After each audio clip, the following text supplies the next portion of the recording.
ערב טוב חברים, ברוכים הבאים לג'נסיס. הערב יש לנו את ויליאם גרדנר שידבר איתנו על הקשר בין דמוקרטיה לעבדות.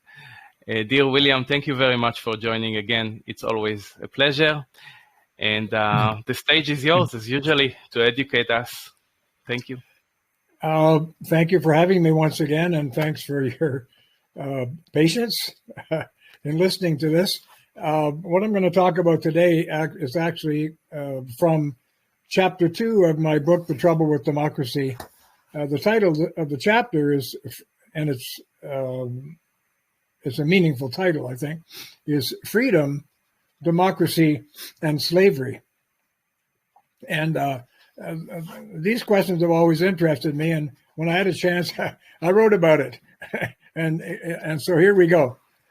So I begin by saying, upon reflection, it seems obvious, at least to me, that there's no such thing as freedom in the abstract. We can only brag or complain about our freedom in comparison with a worse condition we have experienced, or a better one that we yearn for as a dream. The many forms of tragic and epic literature, virtually every utopian proposal for human perfection, and of course, the otherworldly stories of the major religions supply the moving metaphors and images of that dream. One of the defining images of our civilization is of the human being straining by virtue of some powerful inner force or emotion against a variety of restraining conditions in an effort to be gloriously free. Freedom as bliss, slavery as death, life as a struggle to escape from any number of types of slavery to everlasting freedom. These are among the fundamental boundaries that frame all human existence.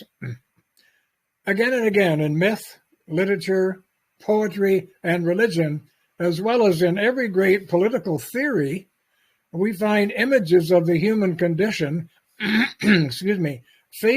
featuring some form of bondage, whether to a cruel master, a painful disease, a boss's demands, an ungrateful lover, even our own demanding biology, a relentless addiction, a political dictator, an ideology, which is very common these days, or most commonly throughout history, a tax master, and that is to other human beings laying legal claim to the fruits of our labor.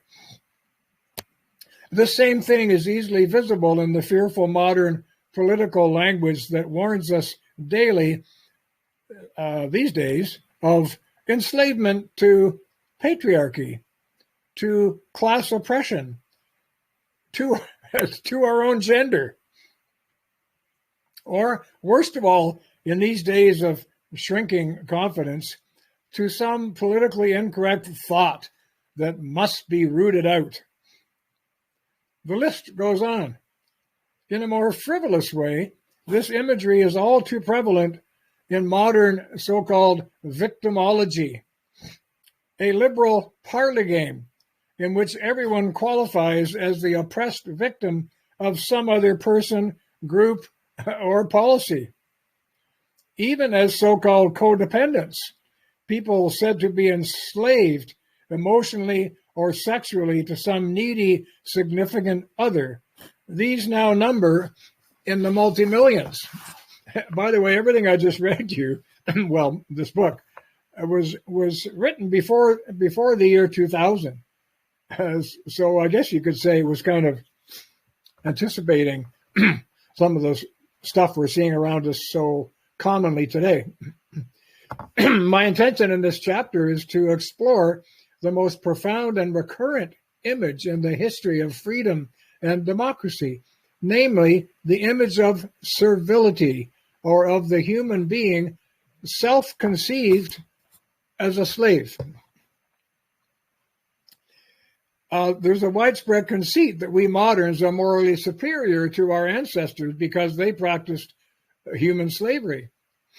Canadians in particular feel smugly superior to Americans, but only because they don't know anything about Canada's own slave tradition, which I get to later in this book.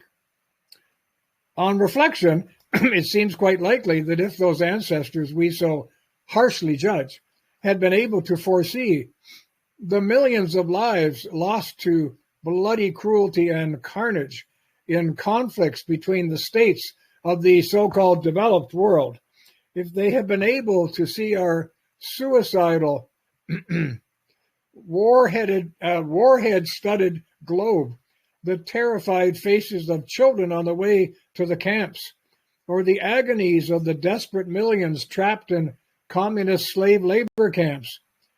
Almost all of these, by the way, victims of their own governments. Then they would have argued that compared to such horrors, ancient slavery was a relatively benign institution. On a more tranquil note, I'm certain they would have argued that the rapacious and Byzantine schemes of legal plunder we call taxation, and the suffocating minutiae of regulation and bureaucracy under which so many moderns groan to eke out a living, constitute the most burdensome system of nonviolent political, economic, and social control ever attempted in human history. Well, perhaps the ancients were more subtle, realistic, and honest than we are, for by the time of Plato, it was a commonplace idea, actually a commonplace fact, that freedom and slavery are not only connected, but also always advance together, such that the freedom of some always depends on the slavery of others. Indeed, the two actually, and this is a point I'm going to come back to a little later, near the end, they actually require each other. Now, the clearest historical example of this process occurred when Solon, the Greek lawgiver so often enthusiastically described as an important pioneer of democratic rights, freed his people from their debt slavery. What is rarely mentioned is that he was reportedly able to do so only by importing foreign slaves. A bit of study shows that for the ancients, freedom was a trivial, even impossible idea to entertain outside the threatening context of real physical bondage and other forms of slavery. I feel quite certain that men such as Plato would have observed with a wry curiosity the multitudes of citizens trapped in the welfare classes of our modern democracies and so-called people's republics. Millions of human beings worldwide, all obedient to and dependent upon the means-tested and closely regulated generosity of their political masters. They constitute a dependent class merely once removed from the chattel form. And the multitude of free beings, I mean the clock-punching, wage-earning classes, he would argue, forced by law to surrender up to half of their labor in the form of taxes in many countries, much of it to maintain the first group, are no freer. Such suggestions, which may seem exaggerated to moderns deeply lulled by what I have called dream democracy, would be luminous truth to the ancients. I can see them wagging their fingers and thinking that at the least we moderns must strive harder to understand the deeply subtle, unflattering, and profoundly complementary link between the ostensible opposites of freedom and bondage, or risk blinding ourselves to our current troubles with democracy. So how did they justify slavery, these people? I've always wondered why so many of our ancestors, ancient, medieval, and even modern, while ostensibly striving for civic virtue and freedom from oppression, were nevertheless morally capable of maintaining various complex slave systems until the end of the 19th century. Now I know. It turns out that the ancient justification for physical slavery arose primarily from the condition of capture during war. War was the most exciting and passionate of all human enterprises, owing to its dreadful ability to administer fate from the point of a sword, and thus to teach that either death or slavery is the price of losing. The will of the gods, expressed through war, would make some slaves and others free. And every man, I'm quoting now, again, when I quote here is from material drawn from historical sources. Quote, even the son of a god or a king always knew that he might meet such a fate, unquote. Battles were won for reasons of moral as well as military superiority, and a common logistical problem for all victorious armies was the proper disposal of thousands of captives. The prisoners from the Roman battles of Aquia Sextia and Vercellae, for example, numbered more than 150,000. They had slaughtered our sons, burned our villages, raped and killed our wives and daughters. They must pay, either with their lives or with reparation in the form of work. During his Gallic campaign in the south of France in particular, Julius Caesar sold 63,000 war captives into slavery on a single day. What else was he to do with them? Kill them? Slaughter them? We can only imagine the pressure, either to feed them, like right now, or sell them quickly. And there was not a McDonald's restaurant in sight. The war captive argument was still considered good by intellectuals such as the philosopher John Locke. He was a professing Christian more than a millennium after the collapse of the Roman Empire. In his 1690 Second Treatise of Government, probably his most famous work, the general arguments of which had already formed the basis of resistance to political servility during the 1688 Glorious Revolution in England, and later substantially influenced political debate in colonial America and Canada, and it still does, by the way. Locke clearly defended slavery as, I'm quoting from his work now, nothing else but the state of war continued between a lawful conqueror and a captive, unquote. That's his wording. This is a movement of mind, however, that takes us from honorable war straight to honorable slavery. As late as the outset of the 20th century, even the venerable Encyclopedia Britannica opined that ancient slavery, quote, was an immense advance by substituting for the immolation and death of captives, often accompanied by cannibalism, their occupation in labor for the benefit of the victor. So you see how it is that in ancient times, slavery was not considered necessarily considered an evil at all. It was considered a kind of deal that had to be made with the vanquished. Now I come to a section called Slaves by Nature and the Scorn for Work. For Plato, who had 5 slaves, and Aristotle, who had 13, the war captive justification was commonly accepted as a humane and productive alternative to death. War-based slavery eventually became so entrenched, however, that Aristotle could pronounce that, quote, by nature, some are free and others are slaves, unquote.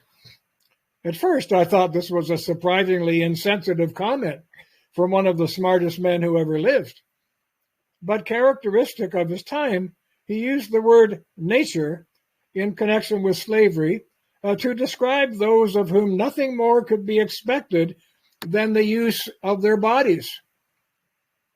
We commonly believe that physical work was despised in antiquity because only slaves did it. And no one wanted to be accused of contamination by association with such a class. But the truth is otherwise. It was the work itself they despised, not the people who did it. The ancients wanted slaves and defended the need for them, not to benefit financially from their labor, for, purchasing and keeping slaves was itself very expensive, but to spare themselves the need to do lowly physical work. You could say they were snobs about work. They wanted their profits in the form of creative and productive leisure and political activity. And of these, civic duty was considered the most important. Now, early Christian writers felt the same way for different reasons. For Eusebius of Caesarea, for example, the perfect Christian life was serving God, untainted by physical labor. In other words, through contemplation of holy things. Those who chose to work for a living were second-rate Christians. The monastic tradition of the Middle Ages inherited the attitude that such work is debasing and demeaning, and they developed a kind of spiritual aristocracy over it. The French monks at Cluny, for example, conveniently overlooking the biblical understanding that all men are condemned to work because of Adam's original sin, succumbed to the prevalent aristocratic idea that it was, quote, unsuitable for a truly free man to toil like a peasant, unquote. And that physical labor was, quote again, a punishment, a blemish on a man's honor, at the very least, an indignity. And for that reason, God had created slaves, unquote.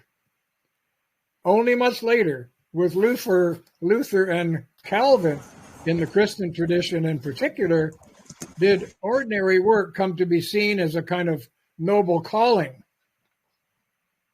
Now I begin a section called Slavery to Necessity. Underlying the ancient revulsion for work was an even deeper conviction that men are most unfree and beast-like when obedient to the gross physical necessities of their own life. The more base and physical the activity, the more enslaved to necessity the man. Slaves were needed, therefore, to help us avoid the despised lowliness of material existence itself. There were even serious arguments in Greek literature and philosophy to the effect that in a good democracy, the way to solve the anguishing problem of social inequity was to arrange for the poor to have more slaves, so that they would not be forced to work their own wives and children. For many people, ancient equality meant an equal number of slaves for everyone.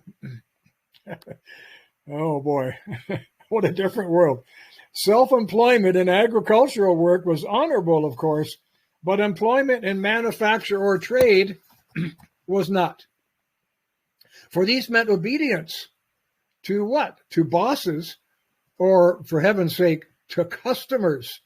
An ancient would have thought the slogan, which we hear often in our world, the customer is always right, is a fawning and unprincipled thing to say, as well as simply wrong.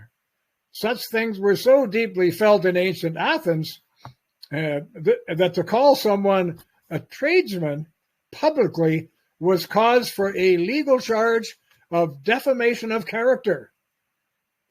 Now, such sentiments underlay a powerful philosophical justification for slavery. That man is most free who has slaves to relieve him of the universal and fundamental slavery of the entire human condition. Now, modern envy of the household that has lots of hired help gives us kind of the same mood. Arguably, the 20th century has been deeply and cruelly riven or torn by this same distinction between good and bad work. Marxists the world over recognize and have murdered millions of people to preserve the distinction between laudable and free production for oneself, which is what they call usage value, and servile production in exchange for money from others, what they call exchange value, under bosses to whom one is beholden. See, the whole Marxist structure is based on an underlying theory of slavery to things. So only the former, they say, fosters authentic human beings, just like the Greeks were saying, while the latter produces an alienated, slave-like people, obedient to the laws of what? Of capitalism, of supply and demand. Later, when dealing with totalitarian democracy, we will see how deeply and fanatically, but also how sincerely, the Marxist ideology is driven by a fear of economic slavery. And I think we did a lecture on Marxism and democracy, so it's in there.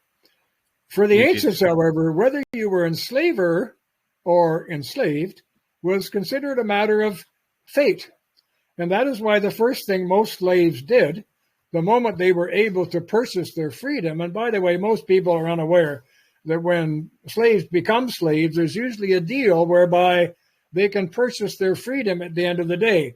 Now, it may be a long time away, and it may be very difficult because the master would pay them. It was called, in Rome, it was called a pecunium, was the kind of pay that slaves got. It wasn't very much. And of course, the master would deduct his own costs from the money he was giving to the slave as payment. But the slave would end up, if he was careful, pocketing a little money every week or every month or whatever. And at the end of, say, 10 or 15 or 20 years, he could turn around and pay the master for his freedom. And that happened to millions of them. And of course, the reason that had to be the case was because the Romans realized that if you don't give them some hope of being able to buy their freedom, there's going to be a slave revolt, as there were a few times in history. So anyway, that's why I say the first thing a slave often did was turn around and buy himself a slave once he got free. As a result, freedmen newly released from their own slavery, quote, were among the largest slaveholders in the ancient world, unquote. Now, that's a surprising thing to learn, isn't it? Now, this attitude continued, and by the way, in the American census of, I think it was about 1832, there was a registration of about 10 or 11,000 so-called people of color, which is what they called them in the census, because a lot of them were mixed race, but people of color who owned slaves. So even in America, this often happened where black people who bought their freedom from their master went out and bought themselves a slave if they could afford it. This attitude continued almost until our own time. Well, here, I got it here. The U.S. Census for the year 1830 records that more than 10,000 slaves were owned by free men of color, unquote. In Charleston of the 1820s, Carolina of the 1820s, listen to this, more than 72% of free black households held slaves. Now, strengthening these attitudes about nature and labor was the Stoic belief in fate and hierarchy. Regardless of his external condition, a vital man with basic courage is always free to escape any of life's conditions by honorable suicide. And there's such a thing as honorable suicide, of course. The Romans believed in it, and many of them did it. The Japanese believe it still today. They call it harakiri, where you kill yourself for an honorable reason. Slaves who remained alive, quote, had proved their slavish nature by not committing suicide. And since courage was the political virtue par excellence, they had thereby shown their natural unworthiness, their unfitness to be citizens, end quote. Those who accept their condition, in other words, deserve it. Finally, the entire range of master-slave relations was seen as simply part of an obvious universal pattern of hierarchy and governance from top to bottom. There is man over beast, mind over body, and reason over the passions. As superior governs inferior, parent governs child, and master governs slave, so the state governs its citizens, and God governs us all. Even the most convinced Democrats of old, during democracy's so-called organic stage, never mounted an ideological assault on this natural order. This is in direct contrast to their modern radical counterparts who have made the overturning of this natural universal hierarchy their central political ambition. And now I have a section called The Many Kinds of Bondage. If slavery is any situation in which either something inside us or some external agency or person is exerting control over our actions, our property, our incomes, our attitudes, our speech, or our very lives, then we must speak of kinds and degrees of bondage. And there are 5 basic kinds of servility, and these are commonly described as slavery, because other than suicide, there's no practical and reasonable route of escape.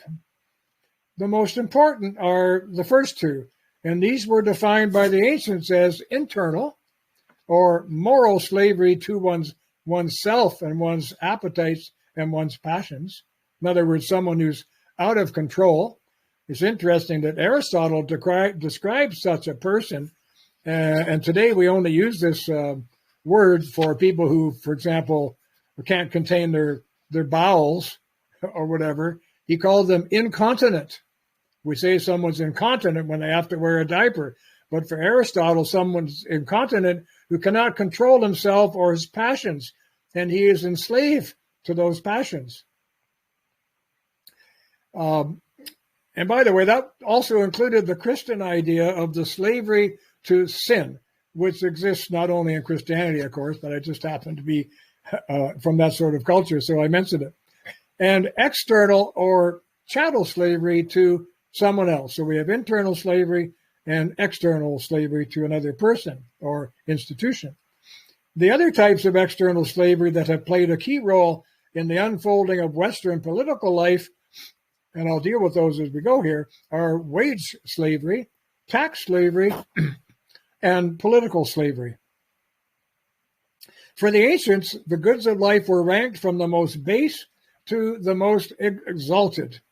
The highest and best life resulted from the enjoyment of the fruits of the mind and the soul, freed from the slavery of physical cares and drudgery. In other words, a life of pure contemplation was considered the highest achievement. And when they talked about leisure, they didn't mean, going to Canada's Wonderland, riding a roller coaster and all that kind of stuff. They meant flourishing, doing things that help you to flourish as a full human being. So true happiness must come from an inner condition and not an outer one. And so a form of bondage far more intolerable and shameful than chattel slavery was enslavement to one's own appetites, passions, or base instincts. As Cicero, a famous Stoic, put it, a man, quote, driven to a mad frenzy by lust, unquote, is a pitiable sight. Unlike his counterpart, the happy man, who is, quote, alarmed by no fears, anguished by no distresses, disturbed by no cravings, and dissolved into no voluptuous languors by fatuous transports of delight. He was quite a writer. But in sharp contrast to the modern... William, yeah. Can you use simple English for the last sentence to explain it, please? Yeah, sorry. So I have to translate his English. He said the happy man is the man who's alarmed by no fears, and he's anguished by no distress. He's disturbed by no cravings, desiring things that he can't have.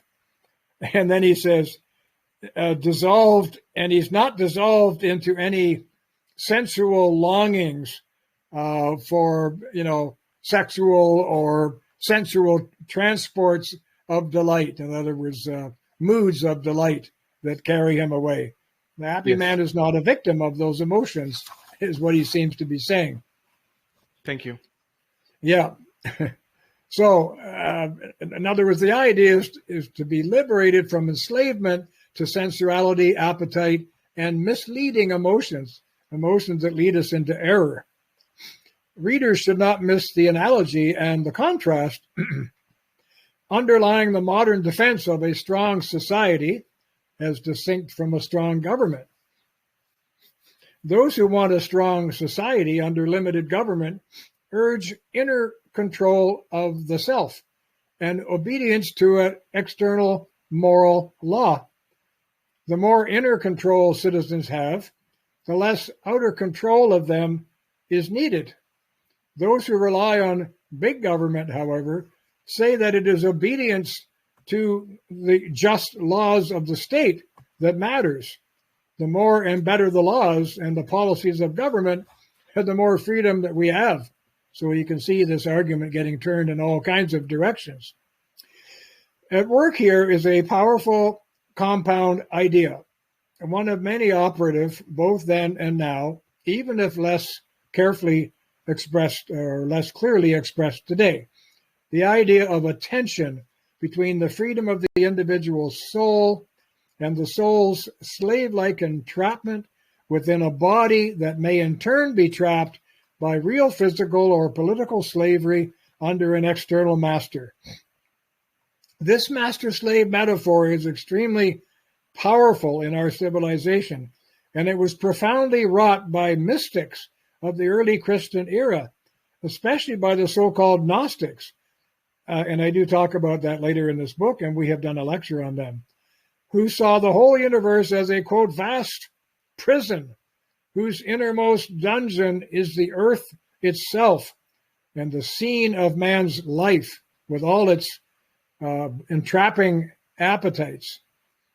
The self-flagellation practiced by, meaning, people who beat themselves, practiced by mystics and zealots and saints of every age and from almost every religion, is a punishment of the lustful body for tormenting the yearning soul within.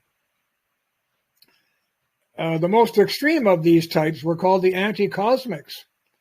They rejected the physical world altogether, and their modern counterparts can be found in any crazy house. Others, called anti-somatics, practiced things like vegetarianism and refused all sexual union on the grounds that the human body is an animal entrapment of the enslaved soul, and that therefore one should not perpetuate this evil biological world by eating animal flesh, by fornicating, or by procreating. Modern radical feminists employed similar entrapment language in the 1960s when they described being a housewife as slavery. To what? To necessity, to biology, and to men. Or, as is common today, when they declare themselves, and we'll get to this very important part, they declare themselves enslaved to their own unborn children.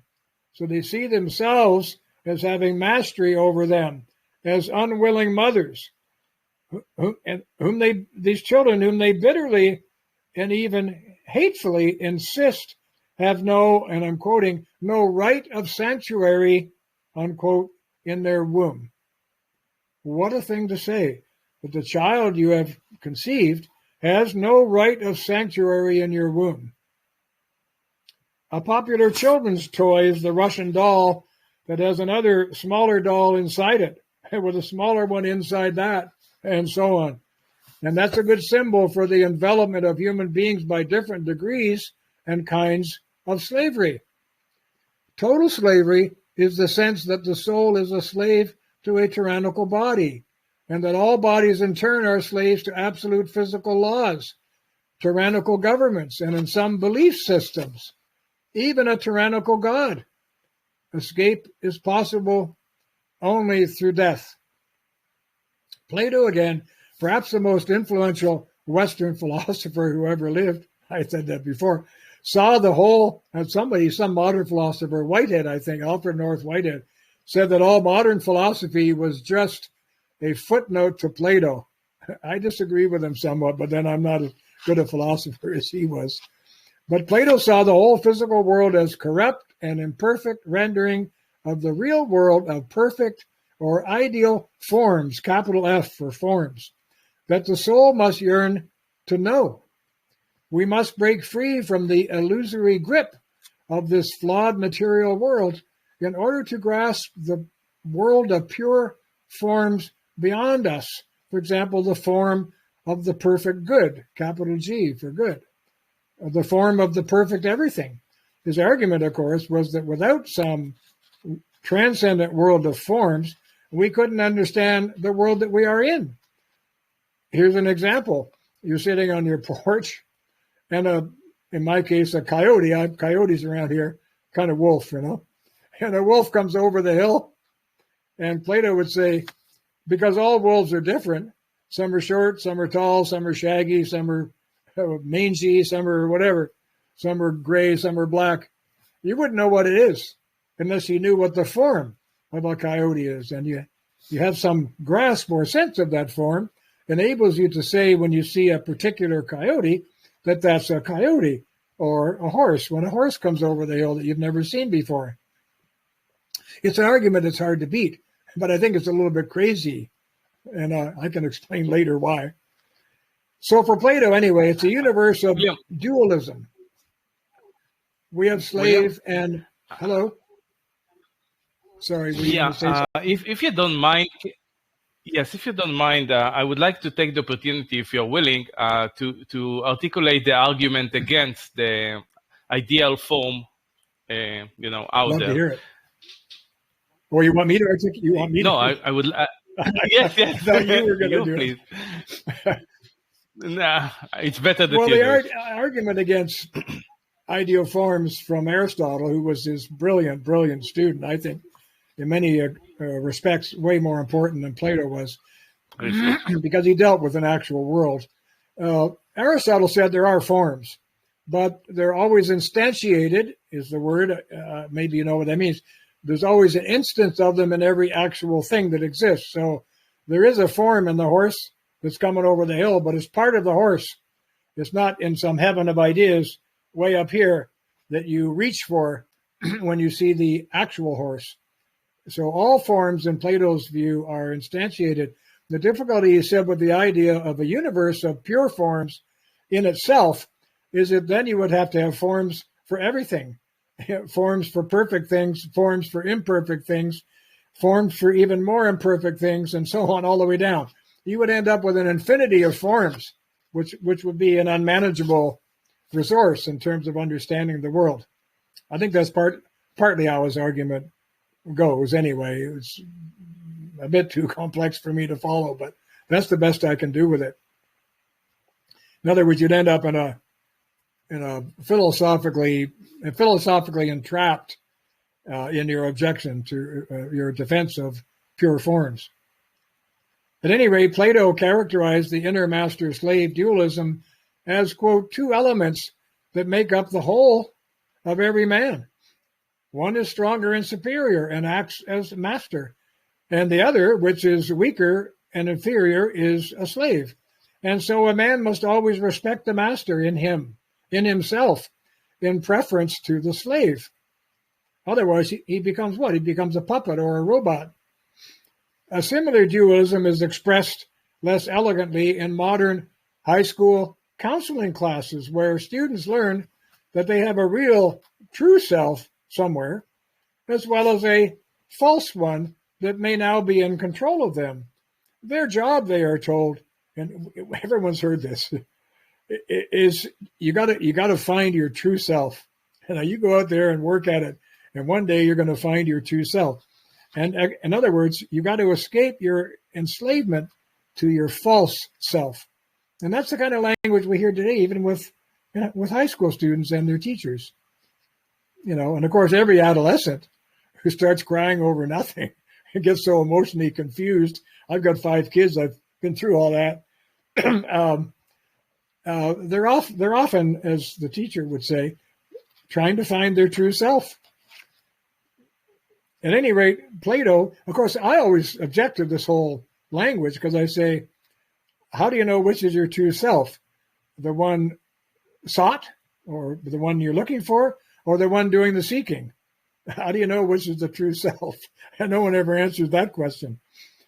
At any rate, Plato very likely reflected the common ancient view of general slavery, or what the Greeks called douleia, which denoted not only physical or chattel slavery, as we would say, quote, but equally political subjection, moral servitude, or simply subordination, in this case, of one part of the body to another, of a child in relation to its parents, or of a citizen in relation to the magistrates, unquote. For him, the entire cosmos was governed by the master-slave analogy, and it seemed impossible to consider eliminating slavery, quote, without destroying the harmony of the whole world, unquote. Now, central to the ancient message, then, is the notion that we live our entire lives under an inner master-slave tension. The soul, and reason, which is considered the mouthpiece of the soul, must rightly be master of the body. Inner anarchy arises whenever this relationship is reversed, leaving us in a condition beyond contempt, which is what? A total loss of freedom. Now, this interactive tension between freedom and slavery saturates the political thinking of the ancient and medieval worldviews throughout the European world, at least, and can also be found either latent or actively at work throughout the political, moral, and education systems of modern life. For example, the most radical anti-authority ideologies of the century, such as Marxism, radical feminism, and the so-called deconstruction movement, now we would have the woke movement to add to this, are all rooted in a particular theory of freedom from some form of slavery, to the class system under capitalism, to biology for everyone, and to so-called systemic power systems, respectively. And of course, that's what we're seeing in this woke movement, which has swept over all of North America, and I'm sure it's hit Europe too. This idea of the whole world is structured into oppressor classes and oppressed classes. Well, what is that but a master-slave structure, which is taken over again? This is 2,500 years after Plato talked about this. Now I want to talk about the Christian community and democracy and personal slavery. Most Christians, ancient and modern, have also struggled with reality as a dualism, or an interplay between the demands of the worldly appetites and those of the pure soul. Human nature is the slave of sin, St. Paul said. Quote, I'm quoting him, I see another law in my members, warring against the law of my mind, and bringing me into captivity to the law of sin, which is in my members, unquote. That's from Romans, the book called Romans in the Bible. Arguably, Christianity is the most powerful religious embodiment of this enslavement story. It features what? A fall from grace, the shame of disobedience, the punishments of pain, labor, and possible damnation, the struggle for faith and purity, the elaborate torment of the sins, the symbolic redemption through the death of the Savior, and the final escape from earthly entrapment by bodily resurrection from this veil of tears into the peace of heaven. Freedom at last. That's why Nietzsche described this centerpiece of Western civilization as, in his words, a slave religion, because the self is lost in obedience to a hidden God and an adoration of a transcendent world beyond this world that generates a repudiation of the world that we live in. While for the Greeks, the danger was more the fall from pure reason, for the Christians, it was the fall from pure faith. Man falls into spiritual slavery through original sin, and he can be redeemed from this spiritual death, or, as they're only too happy to tell us, by being born again, but only through faith in Christ. Now, some argue that the Christian religion became so swiftly successful in the ancient world because it piggybacked on a mentality, in other words, a slave mentality, that was ready for it.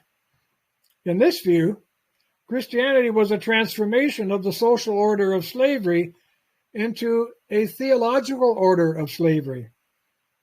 The spiritual slave to original sin is freed by a redeeming Savior and thereby becomes an adoring spiritual bondsman to God.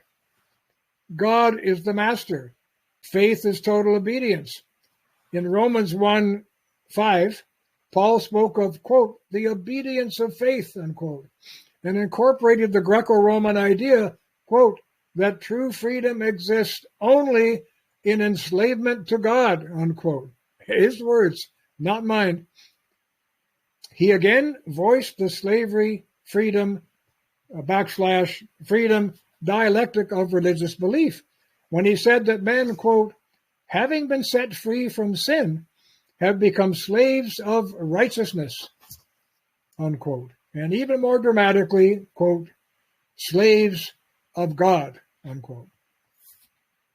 For the majority of Christians, however, simple spiritual slavery, or the idea of one's soul being imprisoned by sin and the various forms of lust, was perhaps the most commonly understood form of bondage.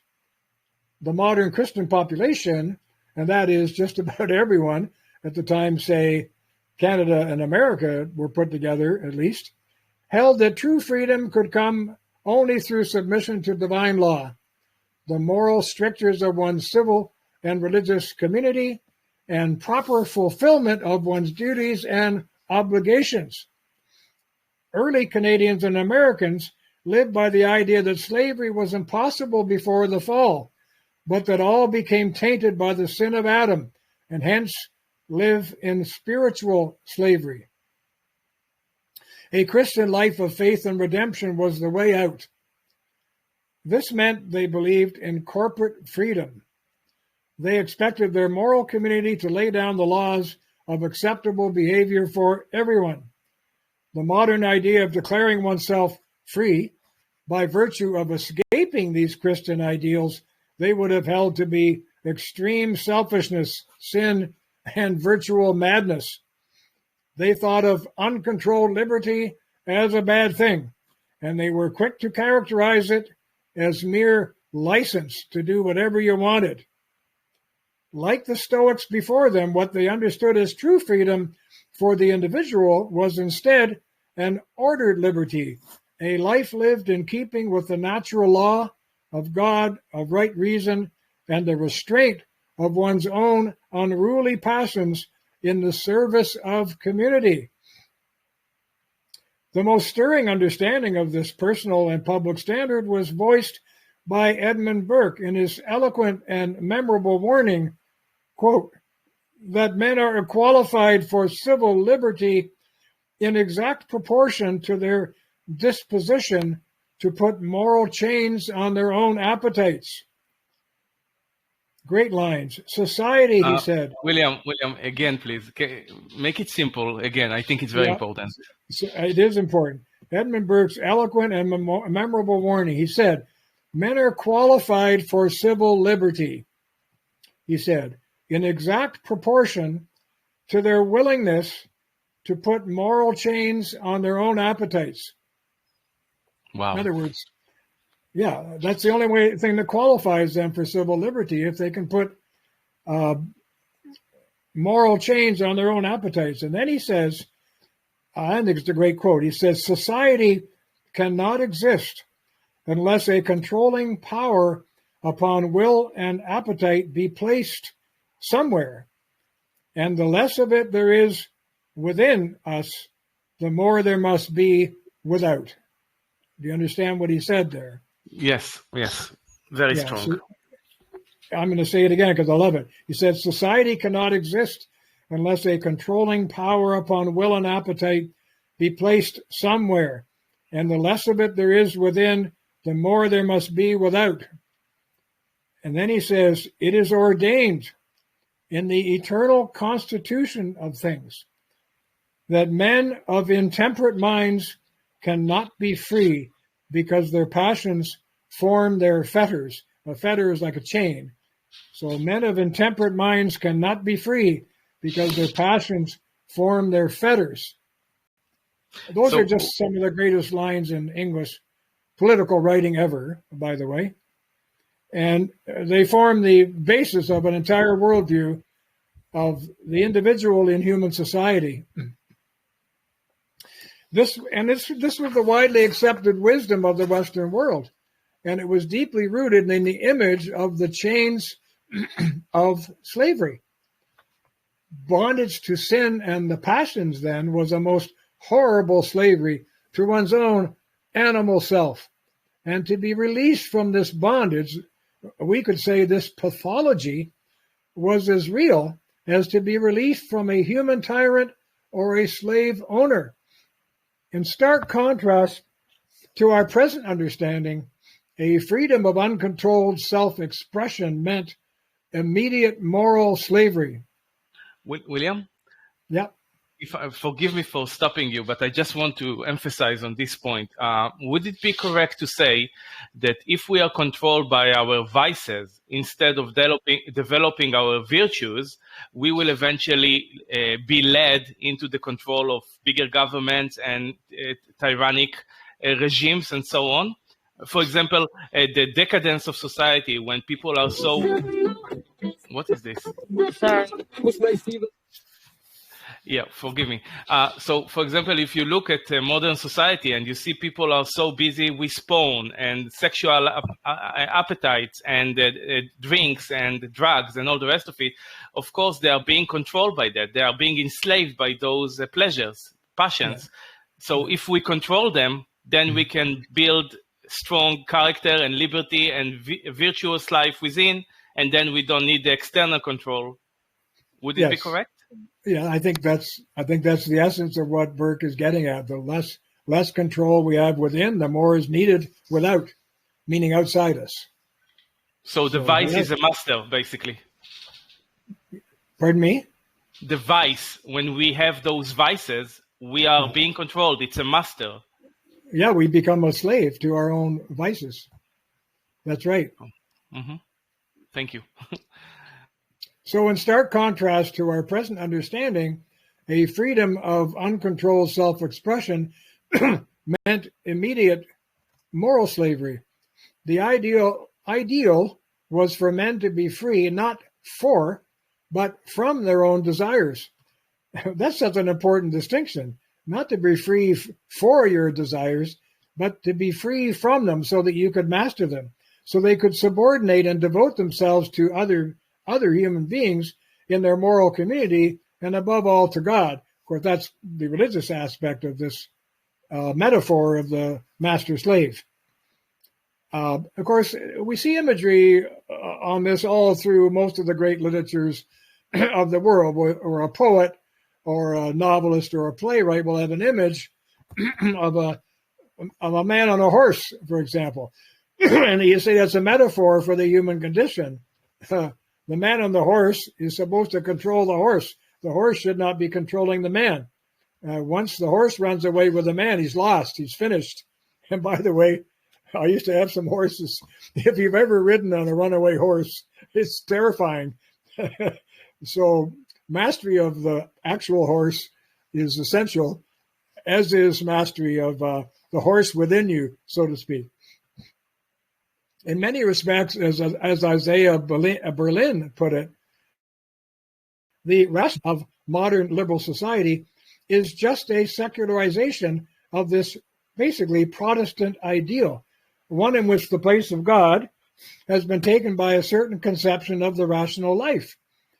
Quote, I'm quoting Berlin now, and the place of the individual soul, which strains toward union with him, is replaced by a conception of the individual endowed with reason, straining to be governed by reason and reason alone. unquote. I think Berlin's correct. That's how the metaphor plays out in modern liberal societies. And that's why David Hume, one of my favorite philosophers, who was such a clear-minded fellow, he confused everybody when he said, reason is the slave of the passions. Now, I don't believe that's always true, but for a lot of people, and maybe 90% of the time, reason is the slave of the passions. We come out with very carefully argued, careful arguments to try to justify something we want to do or see, not realizing that our own emotions are guiding our selection of the details and our selection of the arguments.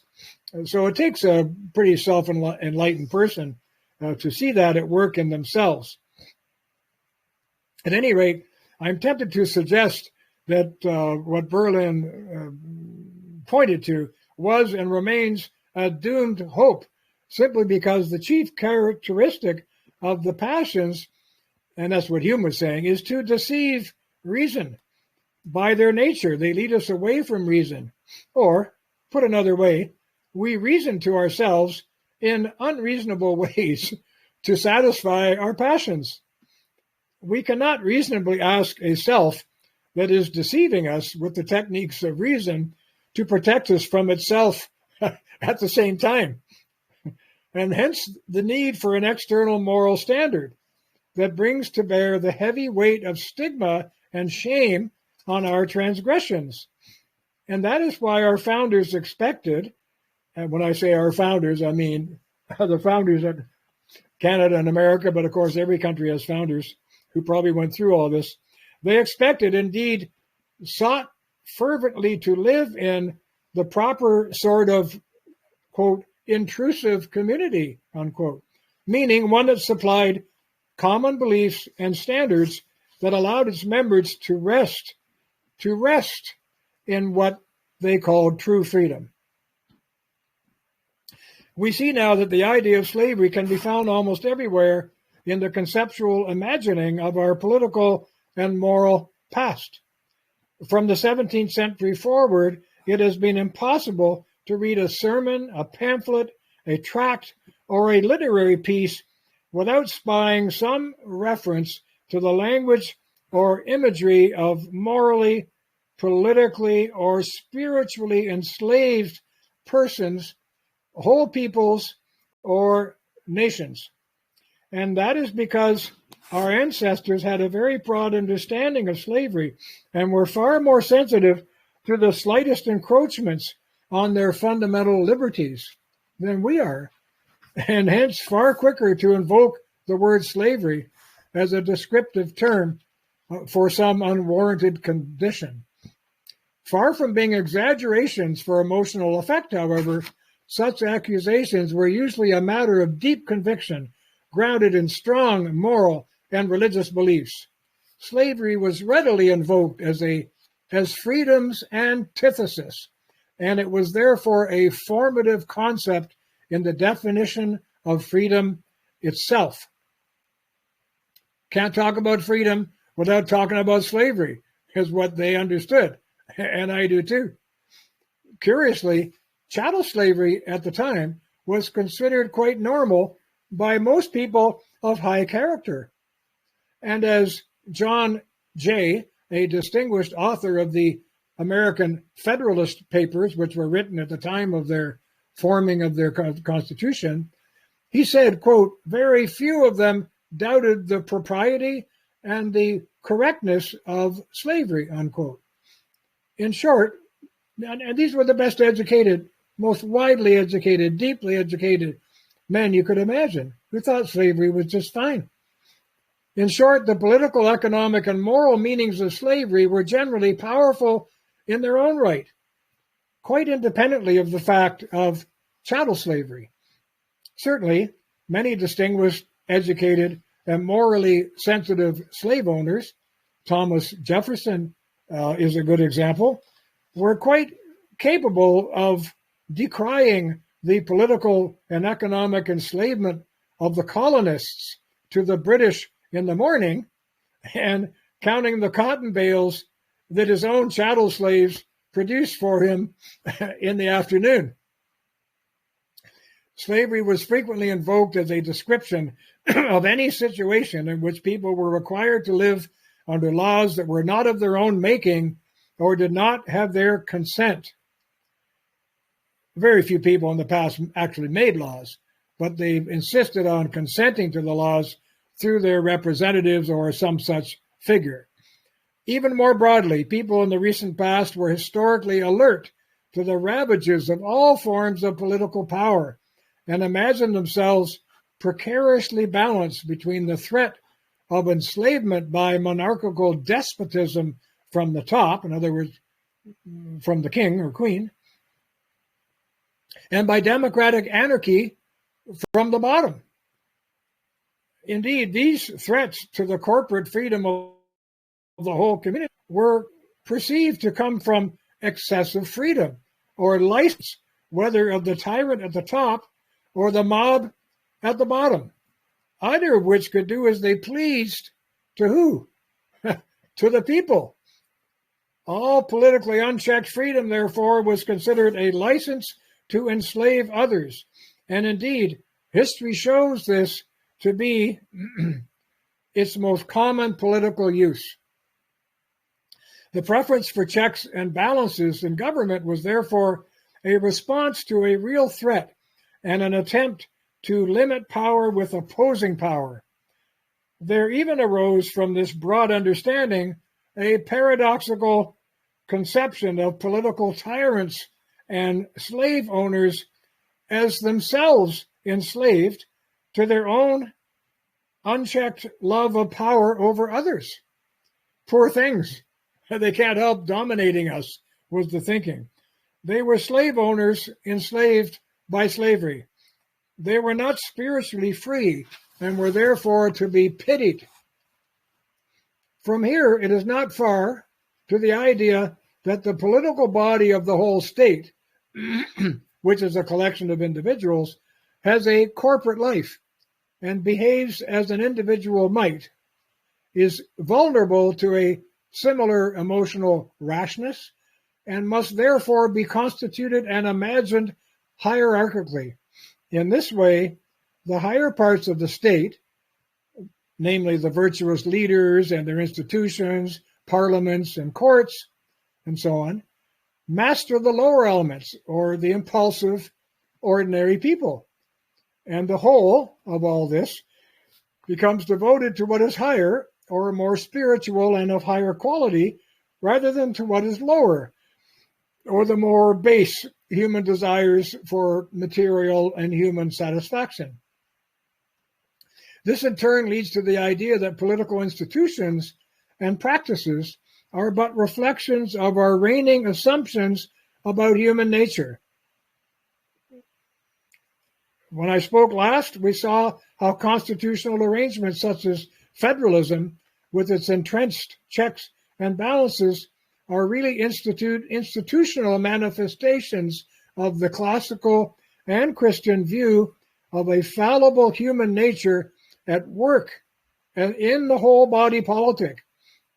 In contrast, the theory of pure, or what we call direct democracy, is generally a manifestation of the opposite view, the idea that man's yearnings, like man himself, are good in themselves and not to be repressed by the person or restrained or filtered by society or by government, but rather should be more fully and directly expressed. And between those two worldviews of what a human being is, we get these different conceptions of what government ought to be. Throughout the history of democratic ideas, we also find coupled with the idea of the demeaning and exhausting nature of physical work, the notion that the democratic ideal is utterly impractical, if not impossible, without a large class of workers who can relieve the governing class from physical drudgeries. Now, slaves in ancient times and later filled this role nicely. Our modern equivalent, or what I call, and we'll come back to this, slavery at a distance, so to speak, is the democratic welfare state, which the people spend half of each working year as tax slaves to sustain. Now, Aristotle argued that the true citizen is the one who has enough labor-free time to think very deeply about everything, especially about public affairs. For the ancients, then, the slogan boiled down to this: no time, no citizen. If you ain't got time to think about these things, you can't be a citizen. Slavery, therefore, was considered to have a salutary effect on the classes of free legislators because it allowed them to enjoy schola, as the Greeks called it, or a halt, or the free time to acquire mental and cultural refinement that would then trickle down to all. The word schola in Greek, by the way, is where we get the English word school from. Now, there's a lot of modern scholarship justifying ancient slavery as a necessary evil, even a life-giving and spirit-enhancing necessity, because it was a precondition for the progress of the elite, who in turn responded by improving the lot of the slaves. The ancients argued for more slaves so they could better do their job of becoming good citizens and refining their civilization.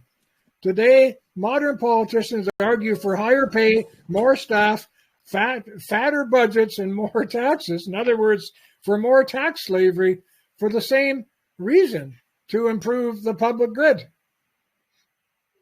Jean-Jacques Rousseau provocatively suggested that the ancients had freedom and slavery, while moderns have no slavery, but no real freedom either. Whoa, think about that. This guy who affected the entire course of Western civilization and the product of his thinking in the French Revolution said, moderns have no slavery, but no real freedom either. And that's why he promoted his conception of the general will, which we've talked about before. For him, the abolition of slavery was likely to make all subsequent attempts at true democracy impossible. Quote, that liberty requires slavery to maintain it, he said, it may be so. Extremes meet. The citizen can enjoy perfect freedom only on the condition of the slave being very much a slave. You, he pointed, he said, you modern people, you have slaves, but you are slaves yourselves. The slave's liberty is paid for by yours, unquote. That's a rather astonishing and direct observation. So for the ancients to get their democratic freedom, the few had to enslave the many. For moderns to enjoy their democratic freedom, the many have to enslave themselves. History shows that physical ownership of others is not necessary either to apply the appropriate coercion or to obtain from them the material benefits of a slave system. Now, I'm going to suggest that we stop here because we've been an hour. And next time, if you're willing, we'll take up the rest of this chapter, which I think gets even more interesting. And I hope you agree to that. Of course, we will be delighted. The continuation of the chapter is to speak about modern slavery in modern democracies, right? Yeah, but I didn't really finish this chapter, and I'm getting a bit tired, and I have to go to dinner. But okay, of course. If you're okay with it, it'll probably take 45 minutes or an hour to finish this chapter. And the last chapter, I think they're all interesting myself. Excuse my egotism, but yes. The last chapter gets especially interesting because it talks about modern slavery. That's the extent to which you and I are slaves, whether we know it or not, and so on. Mm-hmm. Okay. So next Wednesday again, will it be okay with you? Yes, sir. Okay. Thank you. Wonderful. Thank you so much. Thank you very much. Thank you very much. As always. See you. Bye-bye. Glad you enjoyed it. Bye. Bon appétit.